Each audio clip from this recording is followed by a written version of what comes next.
안녕하세요. 구해주랩 한방입니다. 이번 시간에도 특별한 분을 모셨는데요. 본인 소개 부탁드립니다. 안녕하세요. 저는 작년 카이스트에서 박사를 받은 이정훈이라고 합니다. 지금은 카이스트 정의용 교수님 실험실 소속입니다. 카이스트에서 정우님은 어떤 연구를 하시나요? 네. 저는 지금 현재 다양한 시퀀싱 데이터를 기반으로 분석을 해서 인간에서 발생하는 다양한 유전 질환들을 연구하고 있습니다. 어떤 유전 질환을 연구하고 계신가요? 제가 박사 과정 동안에는 파킨슨병을 주로 많이 연구를 했었고, 이외에도 암이나 알츠하이머를 포함한 다양한 복잡 유전 질환을 연구를 해왔습니다. 음, 시퀀싱을 하면 유전 질환에 대해서 무엇을 알 수 있나요? 시퀀싱 데이터를 이용을 하면 이제 사람의 DNA뿐만 아니라 이제 DNA를 기반으로 해서 발현이 되는 RNA나 그 RNA의 발현을 조절하는 유전자 조절 서열들을 연구할 수 있습니다. 유전자 조절 사유이 뭔가요? 우리 인간의 게놈에는 단백질을 만드는 그 프로틴 코딩 지역이 있고 그 이외에 굉장히 많은 넌 코딩 지역이 존재를 하는데 그 지역들이 우리 게놈상에서 거의 98% 이상을 차지합니다.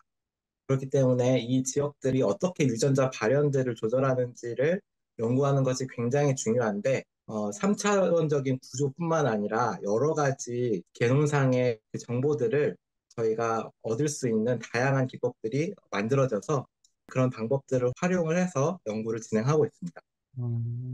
염색질의 3차원 구조가 왜 중요한가요? 네. 그거는 제가 방금 말씀드린 유전자 조절 서열들이 이 물리적인 상호작용을 통해서 이 유전자들의 발현을 조절하기 때문에 이 지역들이 어떻게 상호작용을 하는지를 이제 저희가 3차원 구조를 통해서 해석을 할 수 있기 때문에 이런 정보들이 굉장히 중요합니다.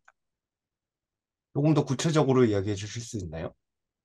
예를 들어서 이제 프로모터라고 해서 유전자의 이제 시작점이 보통 되는데 그 이외에 다양한 인핸서 지역들이 분포를 하고 있는데 이 인핸서들이 굉장히 원거리에서 프로모터들을 조절을 합니다. 그래서 공간적으로 굉장히 멀리 있는 지역들이 이제 상호작용을 통해서 이 유전자 발현을 조절하기 때문에 이 지역 안에 생기는 다양한 이 유전 변이들이 이런 것들이 어떻게 상호작용에 영향을 미치고 그것들이 이제 유전자 발현을 바꾸는지 이런 것들을 연구를 많이 하고 있습니다. 제가 박사 과정을 하는 동안에는 3차 염색질 구조를 연구하는 이 하이스라는 데이터를 많이 분석을 했었고, 코닥으로 가는 연구실에서는 크리스퍼 카스9 기법을 통해서 실제로 유전 변이들을 일으키고, 그리고 그것에 따라서 3차원 구조들이 어떻게 바뀌는지를 연구를 할 계획입니다. 음, 방금 박사 후 연구원 과정에 다른 곳에 간다고 하셨는데 어떤 곳에 가시나요? 네. 저는 그 카이스트에서 박사후 연구원으로서 이제 트레이닝을 마치고 미국 보스톤에 위치한 보스톤 칠드런스 하스피털의 박사후 연구원으로 일하게 되었습니다. 어떻게 그곳에 가시게 되었나요? 네. 거기 제가 전부터 알고 있던 PI를 컨택을 해서 연락이 와서 이제 인터뷰를 하였고 합격을 하여서 이제 거기로 이제 가게 되었습니다. 처음에 그러면 이메일을 보낸 건가요? 네, 이메일에 이제 제 자기소개랑 그리고 제가 잘하는 것들 그리고 제 관심 분야 그리고 제 퍼블리케이션 리스트를 포함을 시켜서 보냈고 그리고 거기에 이제 CV 링크를 같이 달아서 제가 어떤 그 연구 업적들이 있는지를 잘 정리해서 보냈습니다. 음, 그랬더니 무슨 답이었나요? 처음에는 굉장히 연락을 줘서 고맙다 뭐 이런 얘기를 했고 그리고 시간을 잡아서 이제 인터뷰를 하자 해서 이제 줌 미팅으로 처음 만나게 됐어요. 줌으로 인터뷰는 어떻게 진행되었나요? 이제 30분 동안 저의 관심사가 무엇인지, 그리고 제가 어떤 일들을 하고 싶은지, 그리고 제가 궁극적으로 하고 싶은 일이 어떤 것인지, 뭐 예를 들면 제가 교수가 되고 싶은 건지 아니면 회사에서 일하고 싶은 건지를 좀 궁금했고요. 그리고 제가 어떤 질문이 있는지를 많이 물어보더라고요. 그래서 제가 하고 싶었던 질문들을 좀 하고, 그리고 제가 준비한 제 연구들을 소개하는 그런 발표를 약간 했습니다. 연구실 구성원과 개별적으로 이야기한 적은 없었나요? 그래서 처음 이제 인터뷰를 했을 때 그 다음에 한번 잡톡을 해달라고 하더라고요. 잡톡은 이제 1시간 정도 제 연구에 대해서 발표를 하고 그리고 그 이후에 이제 5명의 그 랩 멤버와 이제 30분씩 돌아가면서 인터뷰를 했습니다. 무슨 얘기를 했나요? PI한테 이제 직접적으로 이렇게 편하게 얘기하기가 어렵기 때문에 이제 그 연구실에 대해서 이제 좀 궁금한 것이라든지 음, 아니면 제가 이제 미국 보스톤에 이제 가본 경험이 없기 때문에 이제 보스톤에 대해서 좀 궁금한 여러 가지 것들을 제가 준비를 해서 물어봤습니다. 음, 인터뷰를 끝나고 어떻게 연락이 왔나요? 그게 끝난 다음에 이제 제가 인터뷰를 잘했다, 고맙다라고 이제 답장을 했고 이제 그때 이후에 다시 한번 미팅을 했는데 한 30분간 얘기를 하면서 바로 이제 저한테 나를 뽑고 싶다라는 얘기를 하면서 어떤 또 질문들이 있는지 그리고 또 구체적으로 그 랩에서 할 수 있는 것들이 어떤 게 있을지에 대해서 대화를 나눴습니다. 음, 그리고 이제 그때 얘기를 하면서 이제 제가 펠로우십 같은 것들을 지원하고 싶다는 의사를 제가 표명을 했고 그래서 제가 지금 시민권자이기 때문에 어, 그 T32라는 그랜트가 있다라는 거를 저한테 소개를 시켜줬고 연구 프로포잘을 같이 쓰자는 이야기를 했습니다. 그래서 이제 그거를 이제 같이 이제 계속 쓰면서 이제 연구를 좀 구체화시키고 이제 그러고 있는 단계입니다. 음, 미국에서 연구를 하는데 미국 시민권이 있으면 좋은 점이 있나요? 네. 저도 사실 그런 게 있는지는 잘 몰랐는데 제가 지원을 할 수 있는 이 펠로우십이라든지 아니면 그랜트의 종류가 따로 있는 거를 알게 되었습니다. 해외로 박사후 연구원을 나가는데 걸린 기간은 총 얼마나 되나요? 제가 처음 이제 알아보기 시작했을 때는 한 9월 정도였고요.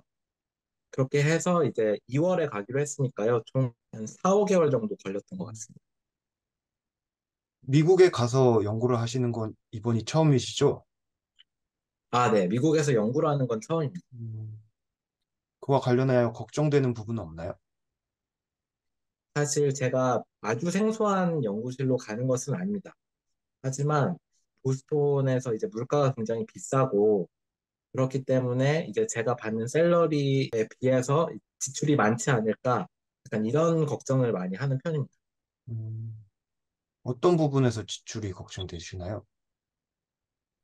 이제 저는 이제 가족이 있기 때문에 이제 원베드나 이제 투베드룸 어파트먼트를 구해야 되는데 보통 비용이 한 2,000불 후반대부터 3,000불 초반까지도 가기 때문에 제가 받는 월급에 비해서 렌트로 나가는 비용이 너무 크기 때문에 이제 그런 생활적인 부분에서 이제 어떻게 이 지출을 감당해야 될지 이런 것들을 고민을 많이 하고 있는 편입니다. 가족이 몇 명이신가요? 저는 제 아내랑 그리고 그 아기 아들이 있습니다. 그래서 음, 3명입니다. 아들은 몇 살이죠? 이제 세 돌이 되기 한 2달 정도 남았습니다. 그러면 대학원생 때 아이가 생겼다는 건데 그때 특별히 어려운 점은 없었나요? 사실 이제 아기가 태어나고 나서 육아를 하는데 시간을 굉장히 많이 써야 되기 때문에 사실 쉽지는 않았습니다. 사실 그 아기를 이제 보는 시간 외에 연구를 좀 더 효율적으로 할 수 있게끔 또 고민을 굉장히 많이 해야 되는 상황이어서 가용할 수 있는 그 시간 내에 많은 일들을 하기 위해서 좀 계획을 많이 머릿속으로 해야 됐고, 근데 그런 것들을 통해서 좀 더 연구가 이제 그 시간의 양보다 약간 질로 이제 조금 바꾸는 약간 그런 계기가 되지 않았나 이런 생각이 들긴 합니다. 그리고 이제 1년 반 이후부터 저희는 어린이집에 보냈는데, 이제 어린이집에 가고 나서부터는 저도 이제 조금 더 일을 할 수 있는 시간이 많아졌고, 그리고 저희 아내도 다시 복직을 하게 되면서 경제적으로도 조금씩 조금씩 나아졌습니다. 그래서 저희는 어떻게 했냐면, 아기가 어린이집에서 이제 4시까지 있고, 그리고 4시 이후부터는 이모님을 저희가 고용을 해서 4시부터 7시까지 봐주시는 걸로 해서 평일에는 이제 그렇게 저희가 일을 했고, 그리고 주말에는 이제 번갈아 가면서 호연이랑 놀아주고, 그리고 가족의 시간을 갖는 식으로 저희는 그런 식으로 이제 많이 육아를 했었습니다. 네. 아이가 자라기 위해선 많은 사람들의 도움이 필요하군요. 맞습니다. 음. 그리고 확실히 연구는 양보다 질이죠. 맞습니다. 그 사실 그래서 성과적인 측면에서는 아기가 태어나기 전이나 후나 큰 차이는 많이 없는 것 같습니다. 네. 네, 사실 그렇습니다. 그러면 미국에 가실 때 가족 모두가 한꺼번에 같이 가실 예정인가요? 아, 네. 그래서 저는 시민권자이기 때문에 저희 아내가 그 인디펜던트한 그 비자를 또 받을 수가 없기 때문에 제가 이제 초청을 하는 식으로 해서 비자를 받아야 됩니다. 그래서 제가 초청을 하면은 IR1이라는 비자가 나오고 이 IR1 비자가 5년이 지나면 영주권으로 바뀌기 때문에 이제 그런 식으로 절차를 밟아야 되는데 그걸 하기 위해서 이제 페티션을 파일링을 해야 되고 그 기간이 한 1년 정도 걸립니다. 그래서 그 기간 동안에는 이제 미국에 체류하는 것이 어렵기 때문에 제가 먼저 가서 이제 연구를 하고 있고 이제 IR1 비자가 나오면은 이제 그때 저희 아들이랑 같이 미국으로 오게 돼서 이제 그때부터 같이 살게 될 예정입니다. IR1 비자가 있으면 일을 할 수 있나요? 네, IR1은 초청 비자이기 때문에 뭐 드라이버 라이센스를 따는 거나 아니면 체류하면서 일하는 것이 굉장히 자유롭습니다. 그리고 그게 있으면 이제 소셜 시큐리티 넘버도 받을 수 있기 때문에 그렇게 되면은 이제 세금을 좀 감면받는 효과도 있고 그래서 여러 가지 측면으로 도움이 될 것 같습니다. 그래서 음, 그런 것 때문에 이제 IR1 수속을 받고 있는 지금 과정이 있습니다. 네. 좋은 결과 같길 바랍니다. 네, 감사합니다. 혹시 영국 말고 미국 보스턴에 가서 하고 싶은 것은 있으신가요? 그 한국에 있다 보면은 이제 너무 그 사람도 많고 연구를 하다 보면 이제 좀 자연을 볼 시간이 없는데 이 미국에는 보면 이제 굉장히 광활한 자연들이 많잖아요. 이제 그런 것들을 이제 가족이랑 다니면서 구경을 하고 싶은 그런 생각이 있습니다. 아이도 좋아할까요? 저희 아기는 장난감이나 뭐 그런 거 위주로 좋아하기 때문에 좀 자연에는 그렇게 큰 관심이 없을 것 같습니다. 그래요. 그래서 더 크면 좋아할지도 모르죠. 네. 네, 맞습니다. 네. 정우님의 25년 뒤를 상상한다면 어떤 모습일 것 같으신가요? 아마 호연이 첫째와 이제 둘째가 있을 거라고 생각을 하고 있고요. 많이 커서 아마 그때쯤에는 이제 독립을 하고 저는 저희 아내랑 같이 이제 해외여행을 많이 다니면서 좀 여유롭게 이제 생활을 하고 있지 않을까. 이게 제 바람입니다. 과학적 성과와 무관하게. 아, 네. 과학적 성과는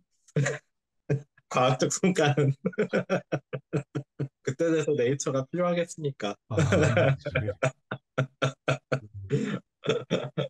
뭐 연구 성과로서는 엄청 큰 바람은 없고요. 그냥 저는 후대 양성이 굉장히 중요하다라는 생각을 하고 있기 때문에 제가 사실 한국에서 대학원 과정을 겪으면서 좀 가장 많이 느꼈던 것들은 사실 저희 그 한국에 있는 대학원생들이 굉장히 열심히 일을 잘하는 것에 비해서 사실 칭찬도 많이 못 듣고 또 지원도 많이 못 받고 사실 이렇게 연구를 하는 사람들이 굉장히 많은데 제가 만약에 교수가 돼서 이제 후대를 양성하게 된다면 정말 칭찬도 많이 하고 연구적으로도 지원을 많이 해주고 싶은 그런 생각이 있습니다. 그 이제 새로운 이제 세대의 이제 연구자들이 한국 과학을 이끌어 나갈 그런 좋은 인재들을 많이 만드는 것이 또 제 하나의 바람이기도 합니다. 공지를 꿈꾸시는군요. 그렇습니다. 음, 네, 언젠가 그날이 오기를 기다리겠습니다. 감사합니다. 이상 구해줘 랩이었습니다. 그럼 다음 시간에 뵙겠습니다.